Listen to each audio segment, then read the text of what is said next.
সারা জীবন আপনাকে আইডল মেনেছে, তাই প্রথমবারের মতো একটা কেস নিয়ে কোর্টে দাঁড়ানোর আগে আপনার দোয়া নিয়ে গেলাম। আপনি ঠিকই বলেছেন স্যার, ছোট লোকের কাজ না কেস লড়া, তাই আপনার মতো বড় মানুষের দোয়ার উপর দাঁড়িয়ে কেসটা আমিই জিতবো। মনে করেছো ও ভালো মানুষ হয়ে গেছে? এটাও হয়তো নতুন কোনো ধান্দা। আপনি আপু মামলার বাকি 5 লাখ টাকা নিতে আসছেন। এখানে 5 লাখ টাকা আছে যেটা তুমি আমায় দিয়েছিলে, আর আমার মায়ের জীবন। সেজন্য তুমি আমায় যে শাস্তি দেবে মাথা পেতে নেব। তোমার মায়ের জীবন আমি ফিরিয়ে দিতে পারবো না, তবে তোমার হারিয়ে যাওয়া সম্মান ফিরিয়ে দেওয়ার একটা সুযোগ আমাকে দাও প্লিজ। বস, ভাঙা আয়নায় মুখ দেখলে নাকি দুর্ভাগ্য আসে। যে দুর্ভাগ্য আমি বয়ে এনেছি শুভ্রাদের জন্য, তার চেয়ে বড় দুর্ভাগ্য আর কি হতে পারে?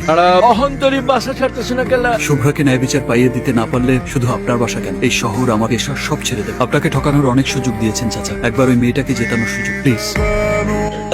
কিছুই তো বুঝতে পারছি না, এতক্ষণ তো বুক কাঁপছিল, এখন তো অন্যটা কাঁপছে। মানে যখন বুঝবো হাঁটু কাঁপতে কাঁপতে হাঁটুর জয়েন্ট খুলে যাচ্ছে, তখন কিন্তু আমি অজ্ঞান হওয়ার ভান করব। বাকিটা তোরা সামনে নিস। হাঁটু তো বেশি কাঁপছে রে কিরমিনি, চল। শুরুর আগেই তো বেরিয়ে গেল। কি বস? ঘাম টিস্যু দে।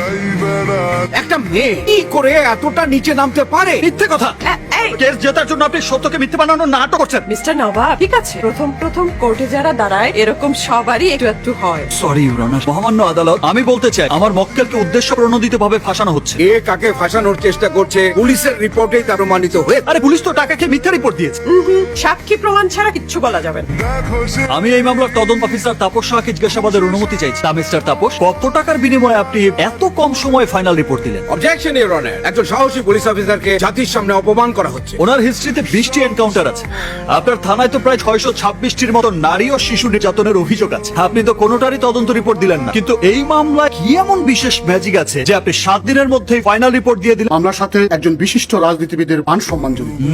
এটাই সেই ম্যাজিক মহামান্য আদালত। দ্রুত সময়ে তদন্ত রিপোর্ট দেওয়া কি অপরাধ? অবশ্যই অন্যায় যদি সেটা ভুল দেয়া হয়। তাপস সাহেব মেডিকেল রিপোর্ট এবং ঘটনাস্থলের প্রত্যক্ষ সাক্ষী 161টি ধারায় জবানবন্দির ভিত্তিতে রিপোর্ট দিয়েছে। আমি সেই প্রত্যক্ষ সাক্ষী চা বিক্রেতাকে কিছু প্রশ্ন করতে চাই। সেদিন আপনি কি দেখেছিলেন? আমি কিছু দেখি, সেইটাই পুলিশকে বলছি। তা আপনার দোকান থেকে যে জায়গায় ঘটনা ঘটেছিল তার দূরত্ব কতটুকু হবে? এইখান থেকে ওই মাথা পর্যন্ত। একে চেনে? জি, সানি লিওন আমার খুব পছন্দ। ভাইতে বেলা চুরি করে তার ভিডিও দিই। ইনি নাকি 2 তারিখে আপনার দোকানে চা খেতে এসেছিলেন? উনি আমার দোকানে চা খাইতে যাবো কই? গত 1 মাস ধরে তো আমার দোকানই বন্ধ। 1 মাস হয়েছে দোকান বন্ধ, তাহলে তুমি কি করে সাক্ষী দিলে যে 2 তারিখ রাতে তুমি কিছুই দেখোনি? মিথ্যা জবানবন্দি দেওয়ার কারণে তোমার জেল হয়ে যাবে। দেন, আমারে সাজা দিবেন কে? পুলিশ আমারে ভয় দেয়, ভয়ে আমি সাক্ষী দিচ্ছি।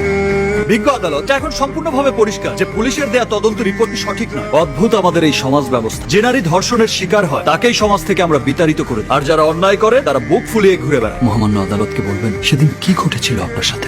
জানোয়ারের মতো আমাকে ছিঁড়ে খেয়েছে। আচ্ছা বেশ, শুভ্রা, ঘটনাটা কখন ঘটেছিল? 12:10। অনেক কিছুই তো আপনার বেশ মনে থাকে দেখছি। আর মনে থাকবেই বা না কেন, পুরো ঘটনাই তো আপনার সাজানো নাটক।